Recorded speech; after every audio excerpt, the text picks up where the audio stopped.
Welcome to study zone PC की तरफ से सभी साथियों को प्रेम कुमार का प्यार भरा अभिवादन।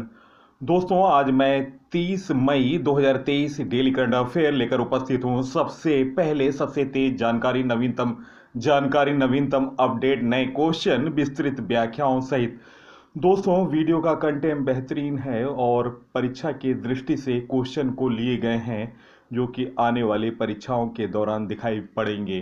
तो दोस्तों, वीडियो देखने के पश्चात अपने साथियों को फेसबुक, इंस्टाग्राम, टेलीग्राम और व्हाट्सएप ग्रुपों पर शेयर करें। सबसे पहले सबसे तेज जानकारी के लिए स्टडी जोन पीसी को फॉलो करें। फर्स्ट क्वेश्चन, 28 मई 2023 को नए संसद भवन का उद्घाटन किसने किया? गाइज, इस प्रश्न का सही उत्तर निम्न ऑप्शनों में। Option A, Narendra Modi. प्रधानमंत्री नरेंद्र मोदी ने नए संसद भवन का उद्घाटन 28 मई 2023 को किया।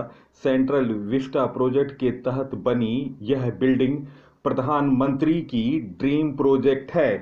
10 दिसंबर 2020 को पीएम ने नए भवन का शिलान्यास किया था और इसे बनने में 29 महीने का समय लगा। संसद का नया भवन स्थापत्य कला और अत्याधुनिक प्रौद्योगिकी के उपयोग की दृष्टि से एक अनूठी संरचना है, जिसमें लोकसभा को राष्ट्रीय पक्षी मयूर के आकार में, वहीं राज्यसभा को राष्ट्रीय पुष्प कमल के आकार में डिजाइन तैयार किया गया है। 29 महीने में तैयार किया गया। दोस्तों, नए संसद भवन के लोकसभा कक्ष में 888 सदस्यों के बैठने की व्यवस्था और राज्यसभा में 384 सदस्य बैठ सकेंगे। संयुक्त सत्र के दौरान 1272 सदस्यों के बैठने की व्यवस्था होगी। नया संसद भवन त्रिकोणीय है। इसमें अत्याधुनिक ऑडियो विजुअल सिस्टम से लैस 6 समिति कक्ष भी शामिल हैं। यह 970 करोड़ रुपए की अनुमानित लागत से निर्मित 4 मंजिला इमारत है। इमारत का डिजाइन अहमदाबाद स्थित एचसीपी डिजाइन योजना और प्रबंधन द्वारा किया गया था और इसका निर्माण टाटा प्रोजेक्ट्स लिमिटेड द्वारा किया गया था। प्रधानमंत्री नरेंद्र मोदी ने लोकसभा कक्ष में अध्यक्ष की कुर्सी के दाईं ओर एक समर्पित बाड़े में सेंगोल की भी स्थापना की।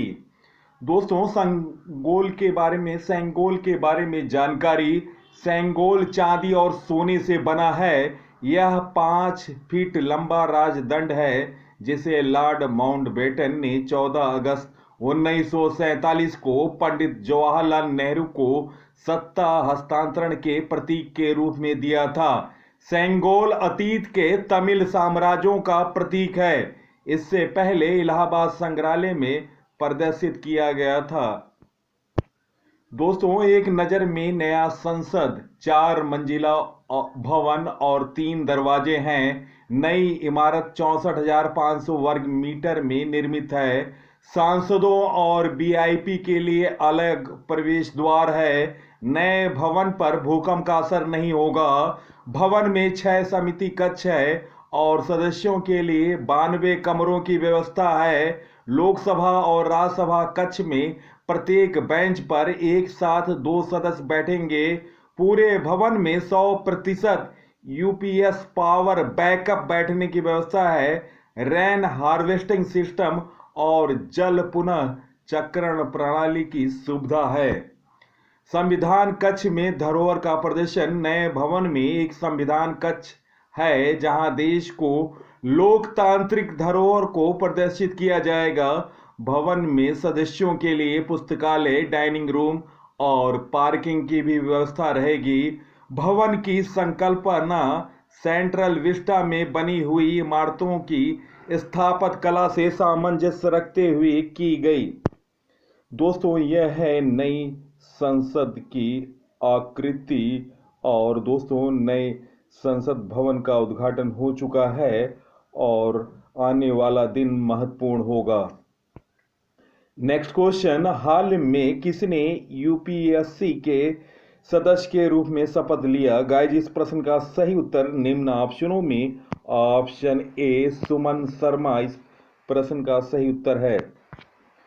1990 बैच के सदस्य सुमन शर्मा ने 1990 बैच के सदस्य सुमन शर्मा ने संघ लोक सेवा आयोग यूपीएससी के सदस्य के रूप में शपथ ली। यूपीएससी के अध्यक्ष डॉक्टर मनोज सोनी ने पद और गोपनीयता की शपथ दिलाई।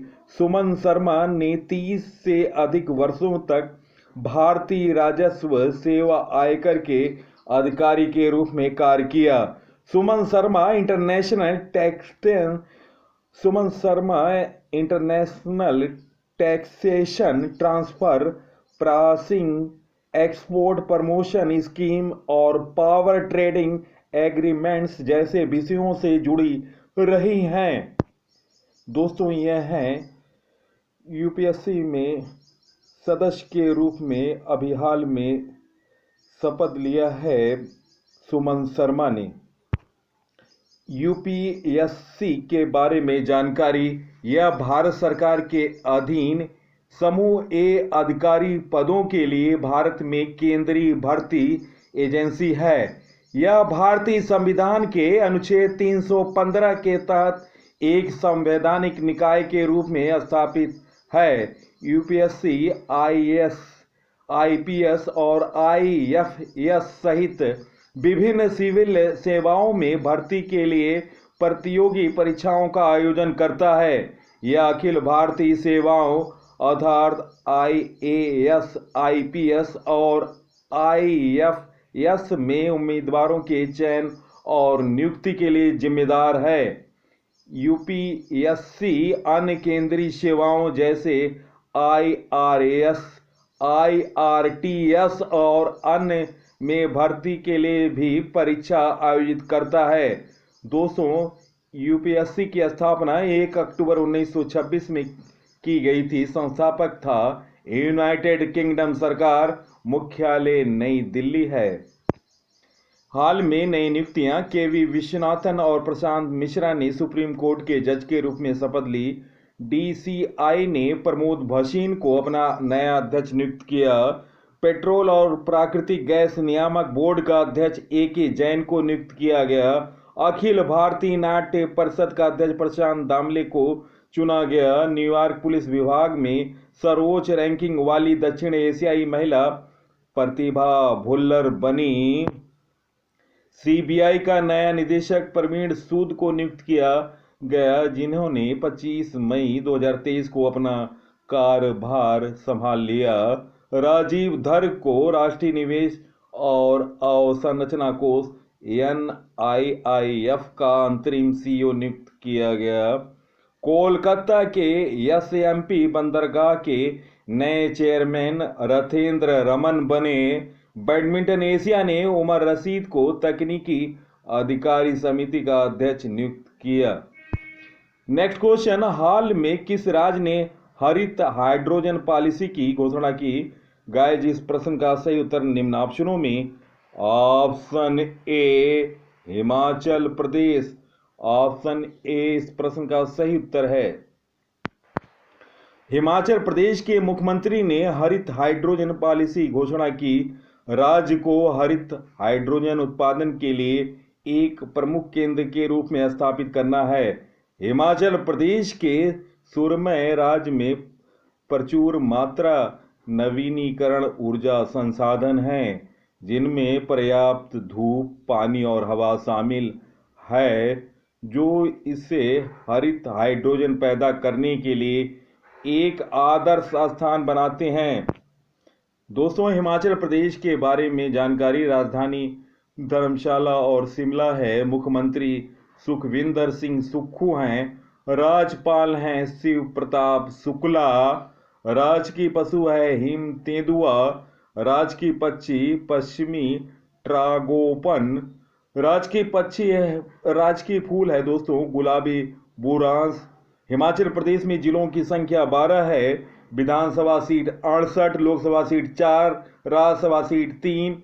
झीलें हैं खजियार झील, पराशर झील, रेणुका झील, चंद्रताल झील, सूरजताल झील नेशनल पार्क है, great Himalayan national park, pin valley national park, दर्रे हैं हिमाचल प्रदेश में, कालीछो दर्रा, कुगती दर्रा, लोक नृत्य है नाती, कयांग, माला, छपेली। दोस्तों, हिमाचल प्रदेश की सीमा 4 पड़ोसी राज्यों से लगती है, पंजाब, हरियाणा, उत्तराखंड और उत्तर प्रदेश। नेक्स्ट क्वेश्चन, हाल में डीएफसी ने 26 मई 2023 को कितने लाख ट्रेन के परिचालन का रिकॉर्ड बनाया? गाइस, जिस प्रश्न का सही उत्तर निम्न ऑप्शनों में ऑप्शन ए 1 लाख।